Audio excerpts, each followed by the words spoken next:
Hi guys, ఈరోజు tasty రవ్వ లడ్డూలు చేసుకుందాం. ఇది నా ఫేవరెట్ స్వీట్.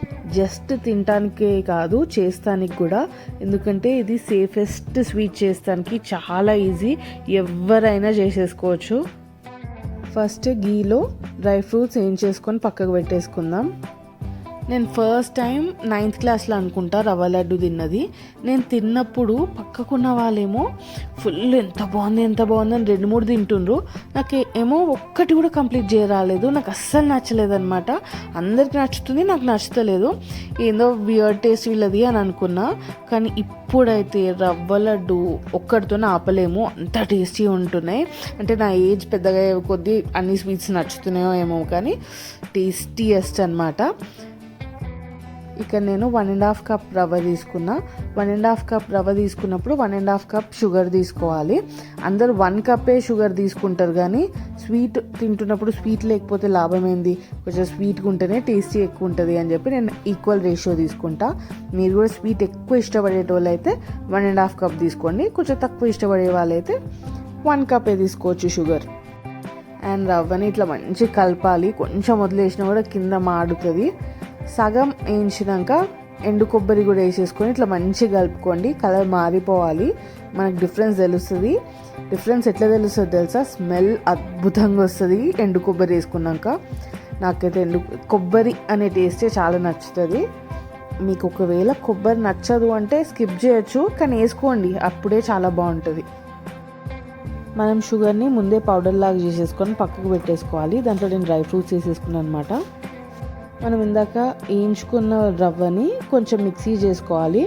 అట్లే డైరెక్ట్ చేసుకుంటే అది కొంచెం ఎక్కువ గ్రాన్యువల్స్ ఉంటాయి, అట్లా బాగుండదు. కొంచెం ఇట్లా మిక్సీ చేసుకుంటే బ్లెండ్ అవుతుంది. జనరల్గా రవ్వ ఇంకా షుగర్ రెండు కలిపి మిక్స్ చేసుకోవాలి, కానీ నాకు కొంచెం ఎక్కువ క్వాంటిటీ అయ్యే వరకు ఇది సపరేట్ అది సపరేట్ చేసేసిన. అట్లా చేసుకుంటే ఇంకా ఈ కలిపే పని కూడా ఉండదు.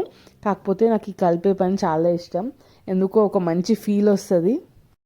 ఇట్లా ఆడ్లీ సాటిస్ఫాక్షన్ వీడియోస్ ఉంటాయి చూడండి, ఆ టైప్ ఫీల్ వస్తుంది అనమాట. ఇప్పుడు మనం రూమ్ టెంపరేచర్ ఉన్న మిల్క్ దాంట్లో పోసుకోవాలి. చాలా తక్కువ పోసుకోవాలి. ఇక్కడ నేను చాలా అంటే చాలా ఎక్కువ పోసేసుకున్నా. ఒకవేళ మీరు కూడా ఇట్లా ఎక్కువ పోసేసుకుంటే కూడా ఏం ప్రాబ్లం లేదు. అందుకే నేను దీన్ని సేఫెస్ట్ స్వీట్ అని అన్నా. దీన్ని ఇట్లనే ఒక 5 minutes వదిలేసాం అనుకోండి, అదే మొత్తం రవ్వ మిల్క్ని పీల్చేసుకొని మంచి గట్టి టెక్స్చర్ ఇచ్చేస్తుంది. అండ్ నేను ఎట్లయినా కొంచెం ఎక్కువనే చేస్తున్నా కనుక ప్రాబ్లం లేదు, నాకు ఇట్లా మిక్స్ చేసేసుకున్నా.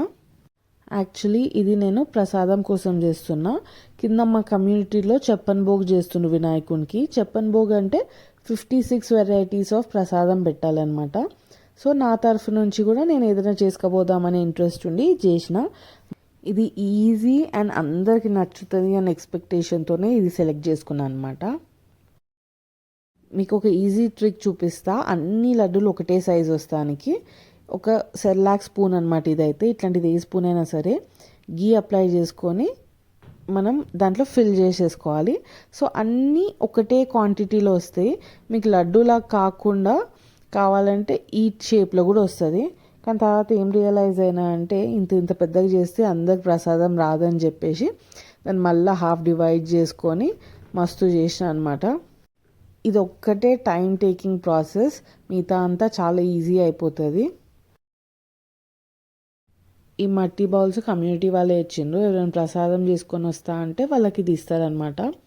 ఆ ప్లాస్టిక్ బౌల్స్, స్టీల్ బౌల్స్లో అవన్నిటి కాకుండా ఇట్లా మట్టి కుండల్లో, మట్టి బౌల్స్లలో చేస్తే మంచిగా చూస్తానికి మంచిగా ఉంటుంది, ఒక మంచి ఫీల్ కూడా ఇస్తుంది. మా గణపయ్యకి ఎందరు చేసుకొచ్చిండ్రో చూడండి, ఎన్ని వెరైటీస్ ఉన్నాయో. అంతే అండి, మీరు కూడా ట్రై చేసి ఎట్లుందో చెప్పండి నాకు.